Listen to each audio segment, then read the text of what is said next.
Eva Rodríguez es va llicenciar en Filologia Catalana i va fer el postgrau en Planificació Lingüística a la Universitat de Barcelona. Treballa al Consorci per a la Normalització Lingüística des de l'any 1992, on fa tasques de dinamització, assessorament i ensenyament en diferents centres de normalització. Des del 2018 és tècnica del Servei de Foment de l'Ús del Consorci per a la Normalització Lingüística i bé, també, entre altres coses, ha fet tasques com a assessora lingüística freelance i ha treballat a l'Institut d'Estudis Catalans. I ens parlarà de sensibilització lingüística per a la promoció de l'ús del català. Endavant. Bon dia. Les gràcies a la Direcció General de Política Lingüística per haver-nos convidat al Consorci. Bé, suposo que tots coneixeu el Consorci com funciona. Nosaltres som una mica el braç executor al territori de la Direcció General de Política Lingüística. Aleshores, la feina que tenim encomanada d'entrada se situa en 3 àmbits diferents, en l'àmbit de l'ensenyament de la llengua, l'àmbit de l'assessorament lingüístic i de la dinamització lingüística. El que som un total d'uns 700 o 800 persones, vull dir que en som uns quants, tot i que no ho dic perquè després direu, home, és que es presentes aquí una cosa i som uns quants i potser funciona. Doncs bé, és un punt clau que crec que és important de dir, però tot i així tenim dificultats. Aleshores, bàsicament el Consorci al que es dedica la major part de la seva dedicació, gairebé el 65%, és a l'ensenyament del català, i la resta fem aquesta part de dinamització lingüística i assessorament. Vull dir que tampoc tot no és... És a dir, que l'ensenyament està molt bé, però que necessitem també molta dedicació més a la que tenim ara a la dinamització lingüística. Doncs bé, jo el que us presentaré avui seran aquestes sessions de promoció de l'ús del català. Són unes sessions, bé, com ja ha dit el meu company, el Bian, oi? Bé, jo treballo al Consorci fa 30 anys, és a dir, el Consorci que farà 30 anys, jo gairebé des del començament hi soc, he passat per totes les àrees, he treballat sempre bàsicament en dinamització lingüística i el que hem arribat ara, que ja som al 2018, és que teníem una necessitat de sistematitzar tot el que estàvem fent, perquè des de sempre hem treballat la sensibilització, però ha arribat un punt que ens calia veure una mica com ho estructuràvem, quin esquema li donàvem, quina forma li donàvem, perquè els tècnics ho necessitaven també. Aleshores, l'objectiu d'aquestes sessions és el canvi lingüístic, ja n'hem parlat aquí a bastament. Per nosaltres és un objectiu de màxims, que tenim molt clar que no assolirem en unes sessions de 2 hores. És a dir, penseu que aquestes sessions de sensibilització estan plantejades de 2 hores i, per tant, aquest objectiu de màxims, que és l'objectiu del Consorci, en 2 hores no el podem fer realitat. Aleshores, què farem? Doncs farem simplement una reflexió. És a dir, nosaltres el que intentem és remoure la consciència, que les persones que vinguin allà en aquella sala, que normalment són 10 a 15, és a dir, són sessions molt reduïdes, intentin plantejar-se quins usos lingüístics fan, quina tria lingüística fan. Penseu que hi ha moltes persones, aquí tenim els diferents perfils d'usuaris que ens venen a les sessions, tenim el convençut, amb aquest no hi hem de fer res, per sort, n'hi ha, però també venen a les sessions.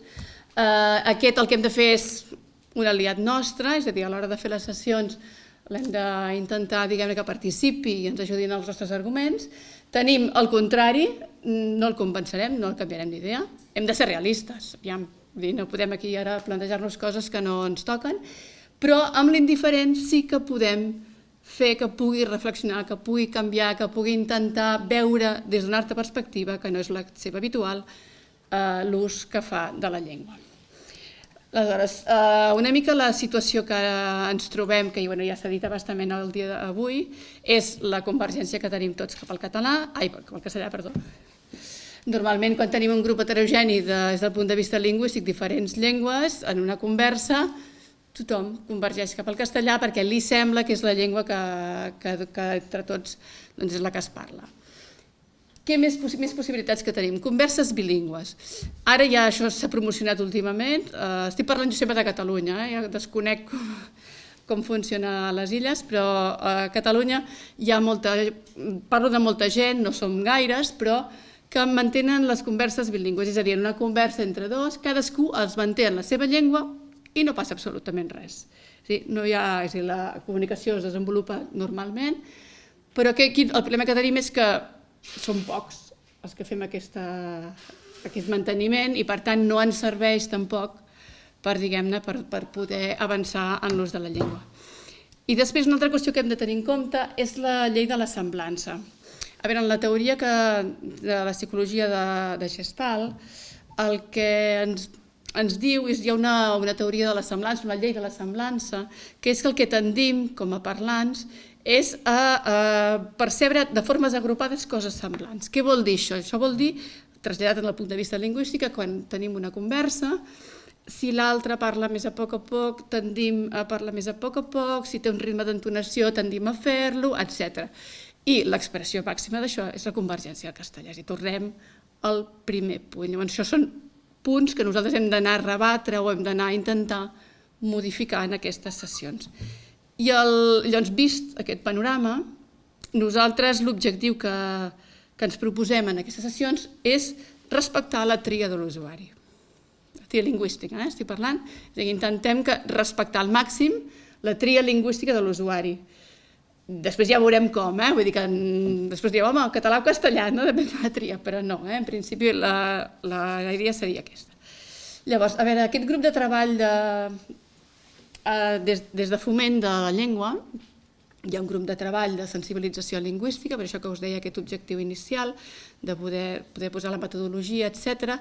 És un grup que funciona des del 2016 i aleshores, és el que deia, volem establir una metodologia de treball, volem elaborar unes sessions adaptades a diferents col·lectius, però també he de dir que nosaltres només treballem per adults. És a dir, nosaltres, Consorci només treballa per majors de 18 anys, és a dir, no podem treballar directament amb els infants i els joves tampoc, és una mica diferent, no? Aleshores, aquestes sessions estan plantejades per persones de diferents col·lectius des del punt de vista professional. D'acord? Això vol dir que no entrem en cap moment amb la tria lingüística en els usos personals. Sempre estem parlant d'un entorn laboral concret, de l'administració, quan un fa de monitor, etc. És a diferents moments, un metge, etc. I per què també tenim aquest grup de treball? Doncs per formar-nos com a tècnics. Això és el que hem vist, abans que he vist la Gemma Santgenés, que no l'havia conegut. Jo he fet tallers amb ella, com a alumna, i realment funciona. És a dir, jo crec que som ara aquí establint aquesta metodologia, però primer abans tots els tècnics van passar pels cursos que feien ells, perquè és una formació que et dona assertivitat lingüística com a tècnic. És a dir, per poder encomanar als altres una feina primer te l'has de creure. I això, el Consorci, no dic que no hi sigui, però clar, amb el temps les coses es van deteriorant i s'ha de donar valor, hem de millorar entre tots i hem d'intentar que els nostres tècnics estiguin ben formats. Doncs bé, les sessions. Les sessions, tal com les plantegem, tenim 3 objectius molt clars, que és que durant la sessió no intentem evitar de totes la confrontació. És a dir, l'objectiu és que nosaltres anem donant un seguit de dades, que ara veureu que és en el segon punt, que a partir d'aquestes dades anem construint, diguem-ne, tot un relat, però que el mateix alumne vagi arribant a les conclusions. És a dir, objectivació vol dir presentar unes dades del context sociolingüístic i, per tant, aquest context sociolingüístic, els assistents arribaran a la conclusió, evidentment amb el nostre fil conductor, nosaltres els hem d'anar redirigint, cap a unes conclusions que ens són favorables, evidentment, a nosaltres. És a dir, no volem tampoc que tothom opini sobre res. En el bon sentit de la paraula, és a dir, les dades són les que són i no ens les podem inventar. Per tant, no hi ha opinions bones i dolentes sobre les dades. És allò que tenim al davant. D'acord? I l'últim, aquest és un punt que veureu que anirà sortint en totes les transparències, que és que treballem des del punt de vista professional, no des del punt de vista personal. És a dir, cadascú a casa seva la seva tria lingüística, al bar, amb les seves relacions socials, no hi entrem. Sincerament, no hi entrem. Però també tenim aspectes que intentem evitar. Què vol dir? Aspectes que intentem evitar, doncs no parlem de temes polítics. Política és fora de l'aula. Temes identitaris, fora de l'aula. Temes historicistes, fora de l'aula. Tot això no ens interessa, perquè, clar, ens pot crear controvèrsia i no és l'objectiu de la sessió. Després, a vegades, per exemple, hi ha termes que són una mica que no agraden gaire, per exemple, el tema obligar. Totes les lleis obliguen, però si ja totes les lleis per defecte obliguen, no cal parlar d'obligatorietat, ja ho sabem.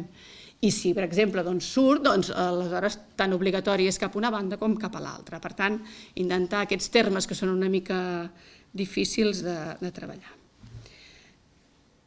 Més o menys.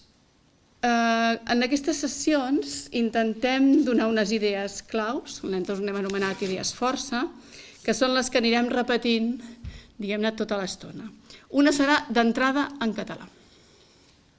Què vol dir d'entrada en català? D'entrada en català vol dir que nosaltres el que volem és donar un missatge a l'altre, al nostre interlocutor, de que tenim disponibilitat lingüística. És a dir, jo et puc parlar català. És allò que deia abans, algú ha comentat, que entrem en un establiment, bona tarda. És a dir, tu estàs posant el semàfor en verd perquè l'altre et pugui dir ei, parla'm, no tinc cap problema que em parlis en català.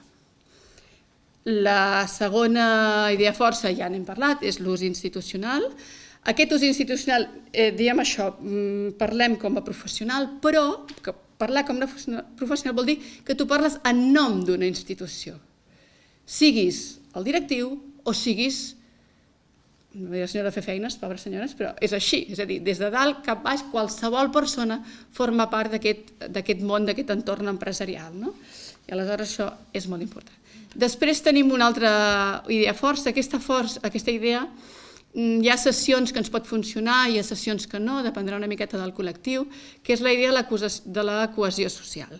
És a dir, la idea d'igualtat d'oportunitats. És a dir, a través del català pots tenir més oportunitats per aconseguir una feina, etc. Per això, davant de la sessió, per exemple, una sessió per comerciants, doncs no seria gaire adequada en aquest cas, no faríem èmfasi en aquest aspecte.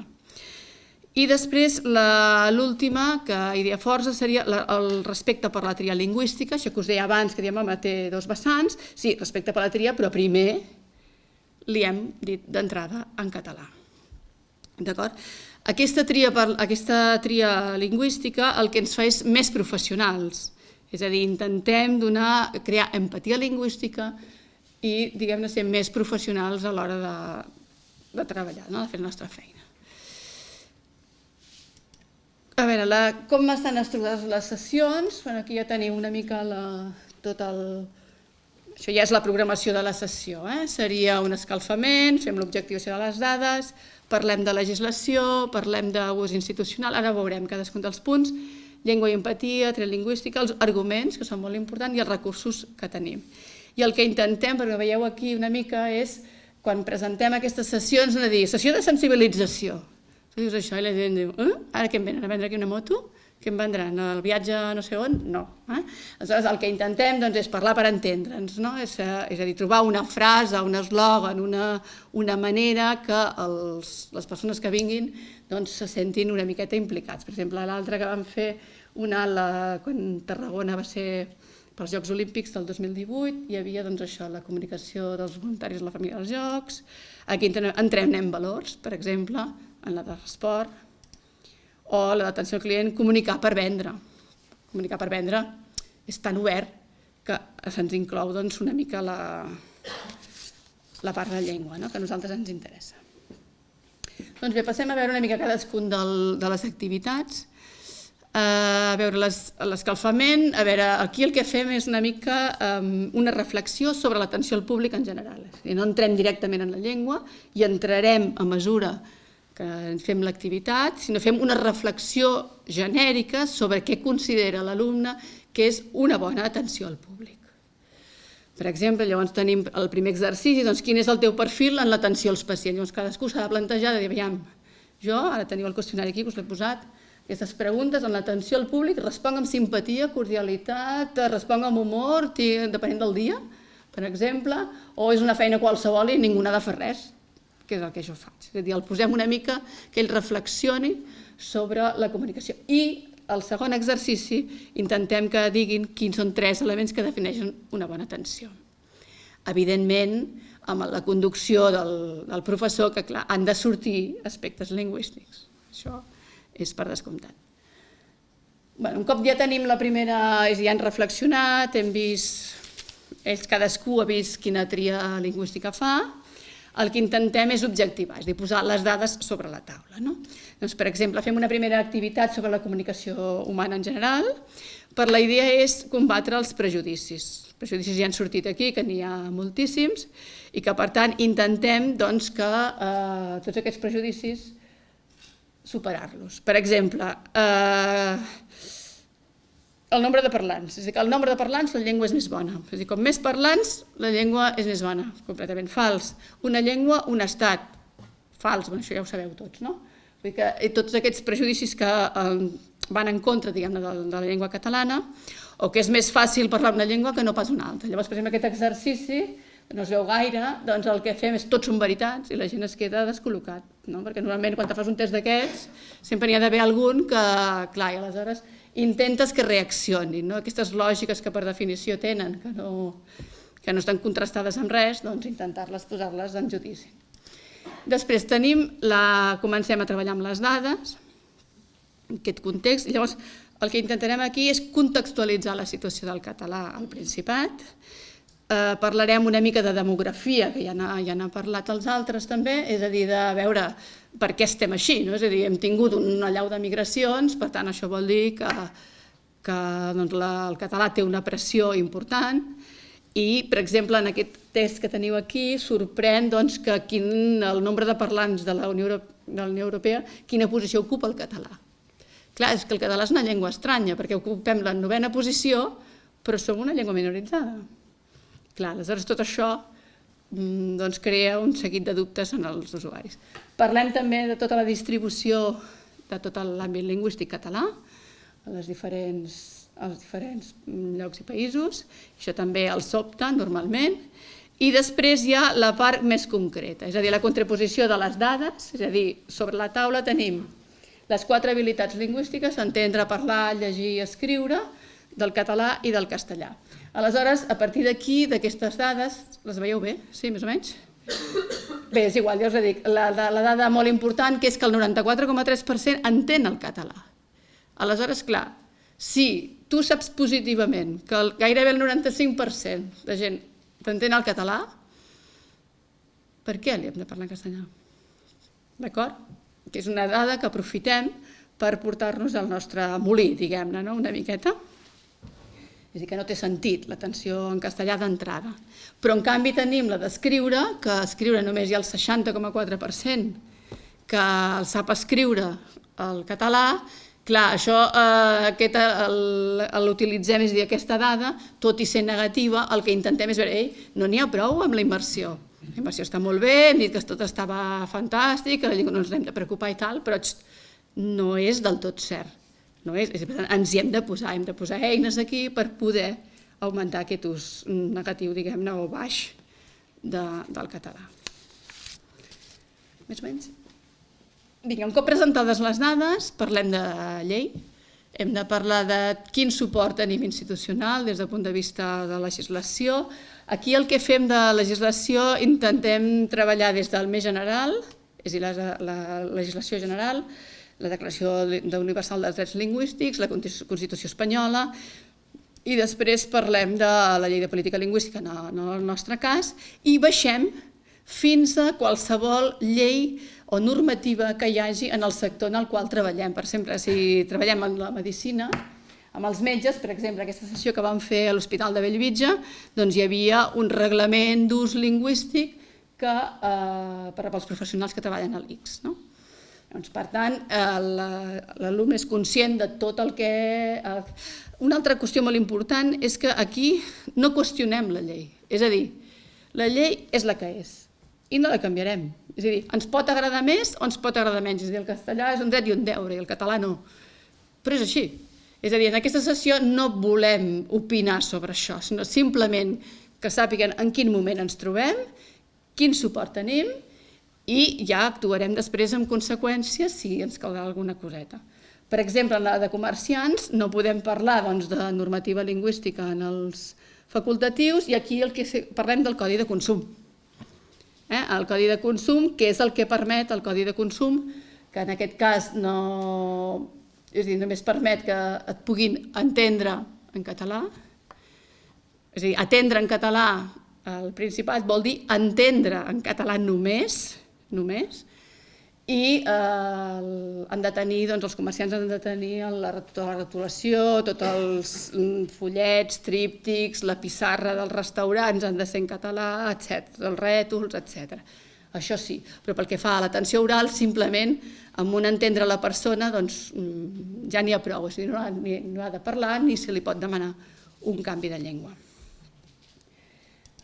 Següent punt, l'ús institucional. L'ús institucional, torno, és la tercera vegada que surt, però us ho explico, aquesta és una transparència una mica així, que volem que l'usuari digui, ostres, què m'està posant aquesta aquí, no? És a dir, la idea és, per exemple, aquí tenim el Dr. House, tenim el... com es diu aquest noi? El? Leto era aquest? Ah, sí. Bueno, Leto, que va dir això, Madrid, cabrón, salut del campió. És a dir, tenim un seguit de persones que en el seu món laboral han fet expressions de la llengua una mica qüestionable i aleshores al costat tenim o bé el pacient, o bé l'aficionat del Barça, o bé l'usuari, i la idea és que si ells veuen, és a dir, l'alumne veu, que totes les verbolis, és a dir, tota la llengua, tot el que fa servir aquests personatges de l'esquerra, si representen o no la institució, com els veuen. D'acord? Per què ho fem això? Doncs perquè per arribar a la conclusió que tant si ets el Dr. House com si ets el pacient, totes les produccions lingüístiques, tot representa l'hospital. D'acord? És a dir, la idea de quan que la comunicació, que és la que teniu aquí al costat, la comunicació institucional no és només l'equip directiu, la junta que fa els comunicats de premsa, etc. i tal, sinó que la comunicació més informal en un entorn laboral també forma part de la comunicació institucional.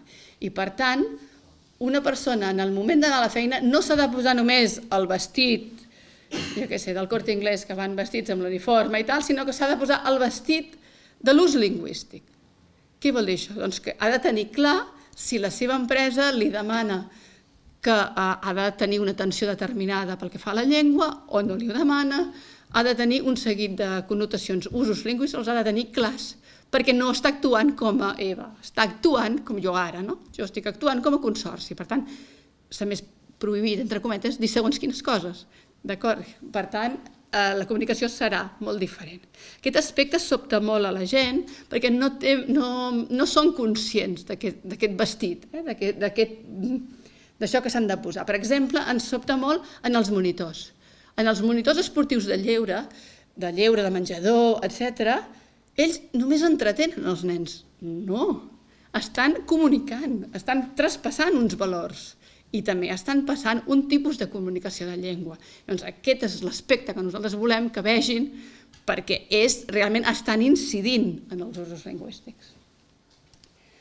Vinga. Llengua i empatia. Un cop vista, és a dir, ara ja ens hem posat el vestit, etc., veiem que en la comunicació normalment tenim tres tipus de comunicació. La comunicació no és una i ja està, sinó tenim la volguda, la real i la percebuda.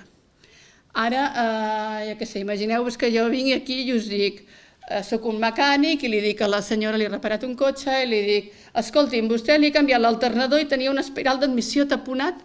I l'altra senyora em dirà, què? És a dir, quan nosaltres comuniquem hem de tenir en compte, volem comunicar el màxim de bé possible i aquest senyor, aquest mecànic s'ha esforçat a explicar-nos exactament què tenia el cotxe, perquè clar, allò és una feina important, però nosaltres no hem entès res. No hem entès res. I a sobre, el que nosaltres percebem de dir, m'està explicant tot això, perquè això valdrà una pasta, que veuràs ara. És a dir, el que percebem no és el pobre que ell ha volgut dir amb tota la bona fe, el que sigui, sinó que ho hem percebut de dir, ei, em tocarà rascar-me la butxaca, i ara com pagaré jo això, no? Per tant, el que hem de fer és intentar acostar-nos a crear aquesta empatia cap a l'usuari, i el que li diré, doncs mira, la reparació ha estat molt greu, però no pateixi, vostè pot pagar-me terminis, etc. És a dir, portat al vessant de la llengua, en els metges, per exemple, és a dir, s'han d'acostar al pacient. El pacient està en situació de vulnerabilitat quan va en una consulta. El pobre intenta... Bueno, el pobre, dic pobre perquè normalment estem indefensos quan anem al metge. Per tant, aleshores, el pacient, diguem-ne, s'expressa molt millor en la seva llengua, evidentment. Pot expressar tots els sentiments, tots els patiments, tot el que li passa. I el metge, doncs, el que no pot ser és a dir, té una cardiopatia greu. Exacte, és a dir, utilitzar termes, els tecnicismes, no és favorable per ell, crea una distància respecte a l'usuari i, per tant, el que haurà de fer és baixar, aterrar, és a dir, crear empatia, crear aquesta empatia que ens permetrà una connexió i canviar de llengua si cal, perquè si té disponibilitat lingüística podrà parlar amb l'usuari en la seva llengua. Per això, posa't al lloc del pacient, és el que recomanem sempre al metge, s'ha de posar en lloc de l'altre i, per exemple, en l'atenció en el món dels comerços, per exemple, l'atenció oral, doncs saludar en català, és allò que dèiem, primer d'entrada en català, seria una bona, per crear empatia amb l'usuari, prestar atenció en la llengua que fa servir el nostre interlocutor i adaptar-nos-hi des del punt de vista lingüístic. Aquí ara, aquest punt, és allò que comentava ara en Joan Pujolà, és l'experiència d'una noia que això serveix, ja et dic, en unes presentacions sí i en d'altres no ens cal fer això, que és que la Liana Freitas va fer un llibre que es diu Ajudeu-me. Ella partia del fet, és una persona que va emigrar i que es va trobar que ningú li parlava català. Clar, aleshores, en aquestes sessions el que fem és reflexionar-nos perquè els catalanoparlants tenim la mania de canviar de llengua. De seguida que veiem allò que dèiem abans, que aquella persona no acaba, o perquè el color de pell no em sembla que no sé què, o perquè veig que té dificultats, o el que sigui, ens canviem, ens passem al castellà. Aleshores, la idea d'aquesta... es visiona el vídeo i es fan un seguit de preguntes, etc., és que s'adonin que no els fem cap favor.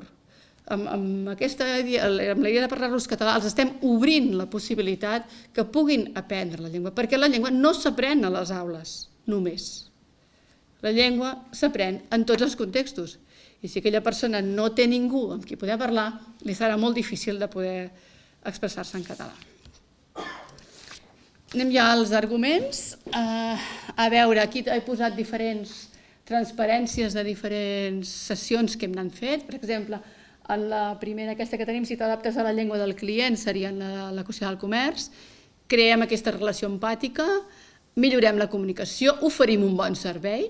Jo m'hi he trobat aquests dies a Palma, jo vaig arribar i jo vaig fer això, hola, bon dia. I veus la reacció, veus aquell que t'hi és atent i que se t'acosta i et diu sí, o intenta com a mínim, però n'hi ha d'altres que et creen una barrera, no? I aleshores tu ho perceps com una qüestió negativa. I aquí, a Barcelona també passa, però aquests dies ho havia mirat. I també cap a l'establiment, cap al venedor, reforces també la imatge de proximitat. Això que ara estem de moda de comerç de proximitat i que volem tot de primera mà, etc. Doncs la llengua també és un valor de primera mà. També és la llengua de proximitat, el primer que tenim. I pel que fa als metges, tenim allà a l'altre els 5 beneficis per cuidar la comunicació. N'hem posat 5, en podrien ser 4, això cadascú, en totes les sessions. Doncs crearem aquesta empatia amb el client, millorarem la comunicació, serem més bons professionals, reforçarem la imatge de la institució, de l'hospital. Això hi ha moltes persones, sobretot els metges, que no en són gaire conscients, és a dir, que tot el que ells diuen no acaben sent el metge, l'odontòleg tal o el cardiòleg no sé quantos, sinó que allò està parlant la institució, per tant és un valor molt important. I que també facilites que l'usuari es pugui expressar amb la seva llengua. Un altre punt, aquest punt el toquem una miqueta més per sobre, és que la idea, és a dir, reforcem la idea que quan aprenem una llengua no cal dominar les 4 habilitats. Això també és important, perquè molta gent diu no, però jo l'estic parlant, però clar, encara no puc, o l'estic estudiant, encara no puc, em sento una mica en fals. Llavors, la idea és que qualsevol, és a dir, que no cal dominar les 4 habilitats per poder per poder parlar en català. És a dir, no és la concepció que teníem abans, que parlar una llengua vol dir dominar, doncs, escriure, llegir, parlar i entendre. Simplement, amb entendre, ja podem començar a fer el primer pas. Recursos, ja arribem gairebé al final, aleshores els recursos que els donem en aquestes sessions són nosaltres volíem fer una infografia però no ens n'hem sortit i al final el que hem fet és aquest quadre, però aquest quadre defuig aquest altre d'aquí només, és a dir, què faríem? Donem recursos? Doncs mira, recursos generals, recursos específics, vocabulari l'Optimot, el traductor de Google, correctors, això seria el que un assessor donaria i es quedaria tan tranquil. Però els nostres no n'hi ha prou amb això. És a dir, hem de passar aquest quadre d'aquí. És una cosa, són els recursos formals, que hi pot haver, doncs, és a dir, diccionaris, etc. Però a més tenim des dels els cursos del Consorci, clubs de lectura, parlo de Consorci perquè parlo d'allà, els clubs de lectura, voluntariat per la llengua. El voluntariat per la llengua queda malament dir-ho, però fa miracles. No, us ho dic de debò. Per què? Perquè allò que hem dit abans, una persona que encara no té totes les competències i es veu molt indefensa davant la llengua, s'atreveix gairebé en la intimitat, només amb una persona, de poder parlar sense cap problema. I això l'ajuda moltíssim i es nota molt a les aules, les persones que tenen parelles lingüístiques, es nota moltíssim, perquè avancen molt més pel que fa a l'ús oral. Grups de conversa, i aquí hi hauria tantes coses. Però clar, a mi m'interessa també la part de la dreta, és a dir, tots aquells recursos informals, que és el que dèiem abans, és que, home, la gent que fa cursos de català no troba més espais. Home, no troba més espais. Has provat?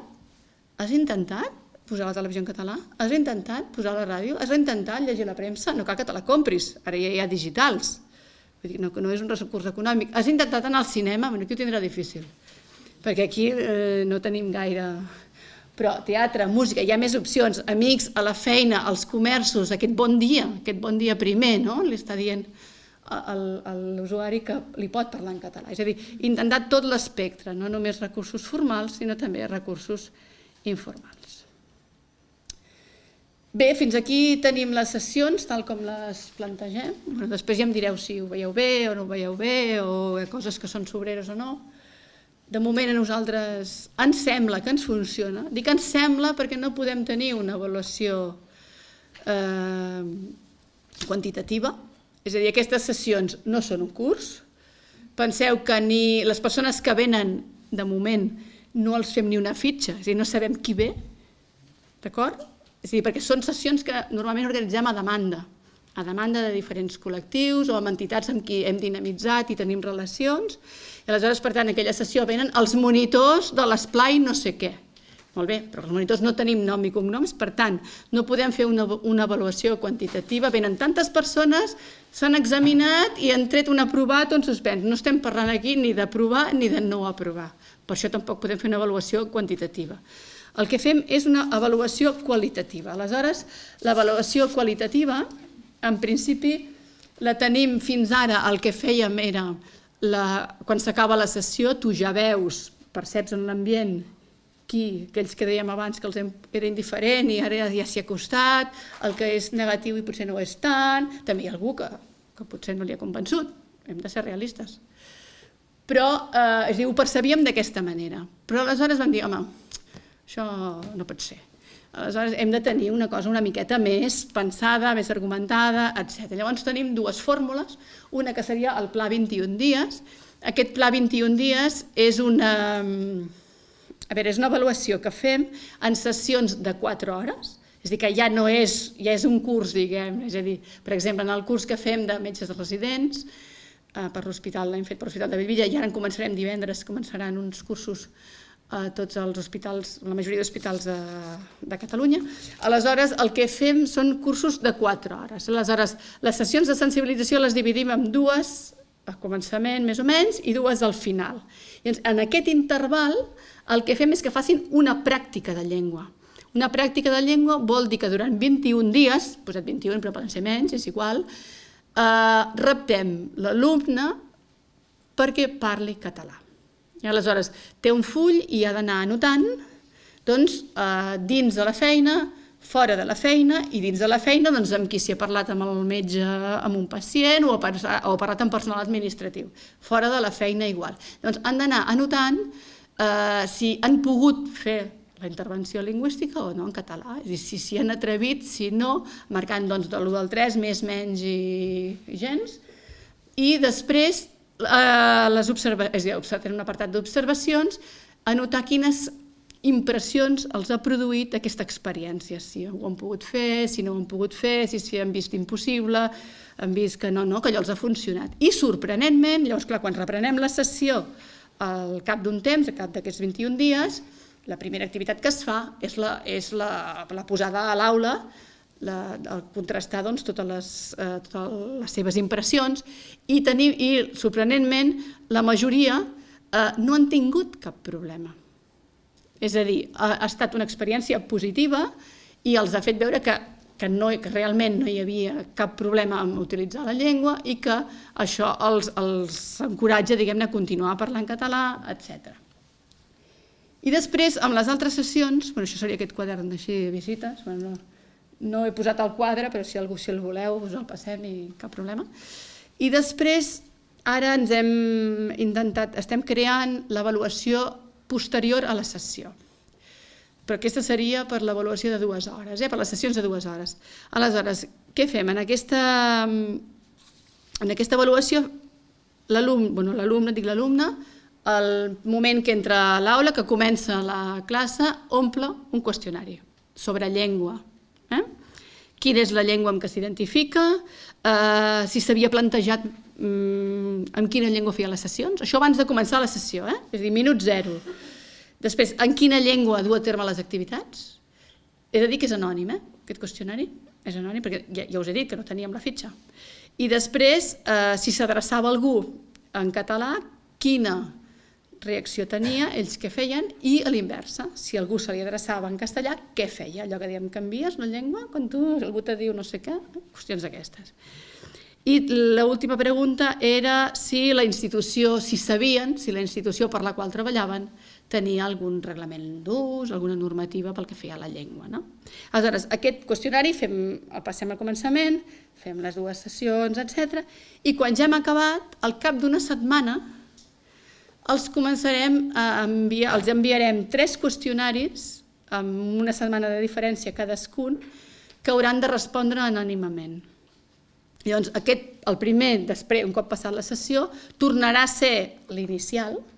Llavors intentarem veure si les respostes són més o menys les mateixes, però del grup classe, penseu que no són individuals.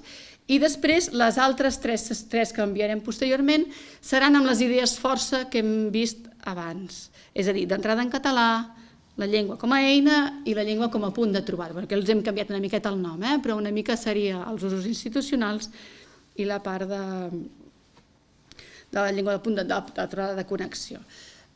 Us he de dir que aquest divendres, si no m'equivoco, farem una sessió per mestres, que sorprenentment el col·lectiu de mestres, que teòricament està sensibilitzat, també els fem sessions, doncs el col·lectiu de mestres començarà a parlar d'aquesta sessió i posaran en pràctica aquesta avaluació posterior. Per tant, no sabem si funcionarà o no, però és això, són 3, que ho veieu aquí, són 4, la primera és els qüestionaris i els altres 3 és un formulari amb 2 preguntes, és a dir, no estem envaint ni res d'això.